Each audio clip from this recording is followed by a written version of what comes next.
65 വയസ്സുണ്ട് ഖദീജ ബീവിക്ക്.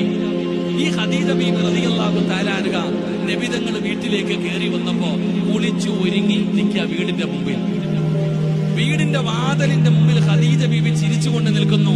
20ാമത്തെ വയസ്സിലല്ല, 65ാമത്തെ വയസ്സിൽ. അല്ലാഹുവിന്റെ റസൂൽ സല്ലല്ലാഹു അലൈഹി വസല്ലം തങ്ങളുടെ വീട്ടിലേക്ക് കയറി വന്നു. ചിരിക്കുന്ന മുഖത്തോടെ ഖദീജ സ്വീകരിച്ചു. കഴിക്കാൻ ഭക്ഷണം എടുത്തു വെച്ചു. അല്ലാഹുവിന്റെ റസൂൽ സല്ലല്ലാഹു അലൈഹി വസല്ലം തങ്ങൾ ഭക്ഷണം കഴിക്കുമ്പോ ഖദീജ അടുത്തിരുന്നു.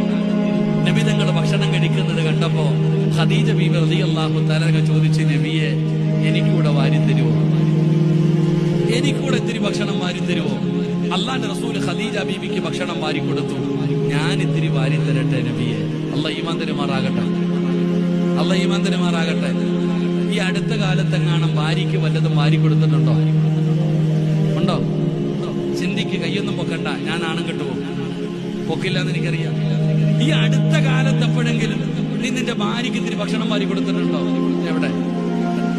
അല്ലാഹുവിന്റെ റസൂൽ ഖദീജ ബീവിക്ക് വാരി കൊടുത്തു. ഖദീജ ബീവി നബിതങ്ങൾക്ക് ഭക്ഷണം വാരി കൊടുത്തു. എത്രാമത്തെ വയസ്സിൽ? 65ാമത്തെ വയസ്സിൽ. നബിതങ്ങളും ആയിഷ ഖദീജ ബീവിയും ഭക്ഷണമൊക്കെ കഴിച്ചു. അല്ലാഹുവിന്റെ റസൂൽ ഇരിക്കുമ്പോ ഖദീജ ബീവി റളിയല്ലാഹു തആല ചോദിച്ചു, ആ മടിയിലൊന്ന് തലവെച്ച് കിടന്നോട്ടെ, ആ മടിയിലൊന്ന് തലവെച്ച് കിടക്കട്ടെ. അല്ലാഹുവിന്റെ റസൂൽ ഖദീജ ബീവിയോട് പറഞ്ഞു കിടക്കാൻ. പാപ്പ ഇപ്പൊ എവിടെ കിടക്കണേ?